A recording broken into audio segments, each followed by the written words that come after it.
Hello, ഇന്ന് നമ്മുടെ ചാനലിൽ നിങ്ങൾക്കൊരു സങ്കടപ്പെട്ട കാര്യമാണ്. അതായത് ഇന്ന് ഞങ്ങൾ റോഡിലൂടെ പോയ സമയത്ത് ഒരു ഗ്യാസ് വണ്ടി കയറിയിട്ട് ഒരു നായ ചത്ത് കിടക്കുന്നുണ്ടായിരുന്നു.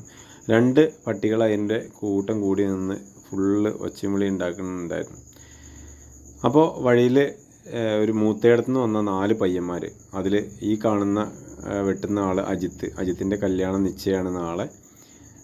അതിൽ ഡ്രസ്സ് എടുക്കാൻ വേണ്ടി പോകുന്ന സമയത്താണ് അവരിത് കാണുന്നത്. അവരിറങ്ങി എല്ലാത്തിനും സഹായിക്കാനും എല്ലാത്തിനും ഭയങ്കര ആക്റ്റീവായിട്ട് അവരുണ്ടായിരുന്നു. ഇങ്ങനെയുള്ള മനസ്സുള്ള പയ്യന്മാരൊക്കെ കുറവായിരിക്കും. അപ്പോൾ നിങ്ങൾ പറയും ഒരുപാട് പേര് അങ്ങനത്തെ ഉണ്ട് എന്ന്. ഇല്ല എന്നല്ല പറയുന്നത്. പരമാവധി നമ്മൾ ഇങ്ങനെയൊക്കെ കാണുന്ന സാഹചര്യത്തിൽ ഒന്ന് ഇറങ്ങി അതൊക്കെ ഒന്ന് ശരിയാക്കാനും, അതായത് ജനങ്ങൾക്ക് ബുദ്ധിമുട്ടില്ലാത്ത രീതിയിലൊക്കെ നമ്മളതൊന്ന് ക്ലീൻ ചെയ്യാനൊക്കെ സപ്പോർട്ട് ചെയ്യുന്ന വലിയ ഉപകാരമായിരിക്കും. ഇതിപ്പോൾ നമ്മുടെ നായയ്ക്ക് വേണ്ടി കുഴി വെട്ടി നായനെ ശരിക്ക് കാണിച്ചു തരാത്തത് അത് വണ്ടി കയറി ആകെ ചതഞ്ഞു പോയിട്ടുണ്ടായിരുന്നു. എന്തായാലും അവർ കുഴി വെട്ടി മൂടി. അപ്പോൾ നിങ്ങൾക്ക് നിങ്ങളുടെ നാട്ടിലൊക്കെ ഇങ്ങനെ ഒരു 3-4 ദിവസം പഴകി കിടക്കുന്ന പട്ടികളൊക്കെ നമ്മൾ പല സ്ഥലങ്ങളിലും കാണാറുണ്ട്.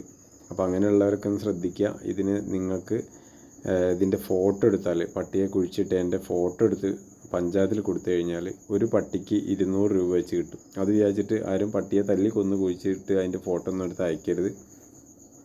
അപ്പോൾ ഇതൊരു എന്താ പറയുക, ഒരു നന്മ പോലെ നിങ്ങൾ ചെയ്യുക. ഇതിനിപ്പോൾ നമുക്ക് 200 രൂപയ്ക്ക് വേണ്ടി നമ്മൾ അപേക്ഷ കൊടുക്കാനൊന്നും പോവുകയല്ല. നമ്മളിവിടെ ഈ പട്ടിക്കുട്ടിയല്ല, ഈ നായ ഇവിടെ ഉറങ്ങുന്നതിൻ്റെ ഈ റോഡ് സൈഡ് തന്നെയാണ് നമ്മൾ കുഴി വെട്ടി മൂടിയിട്ടുള്ളത്. എന്തായാലും ചെയ്ത് ഒപ്പം നിന്ന ആ പയ്യന്മാർക്ക് 4 പേർക്കും എല്ലാവിധ ഭാവുകങ്ങളും, അതായത് അവരുടെ ആ മനസ്സിന് വേണം നല്ലൊരു നന്ദി പറയാൻ. അപ്പോൾ ഇതാണ് ഇന്നത്തെ ഒരവസ്ഥ. ആ വണ്ടി തട്ടിയ ആളൊന്ന് തിരിഞ്ഞ് നോക്കുക പോലുമില്ല, വണ്ടി കയറി ഇറങ്ങി ഒറ്റ പോക്ക് പോയി. അപ്പോൾ ഇതിപ്പോൾ ഒരു മനുഷ്യനാണെങ്കിൽ എന്തൊക്കെ പുകിലുകൾ ആ ഭാഗത്ത് കൂടെ ഉണ്ടായിരിക്കും, അതൊന്ന് ആലോചിച്ചാൽ മതി.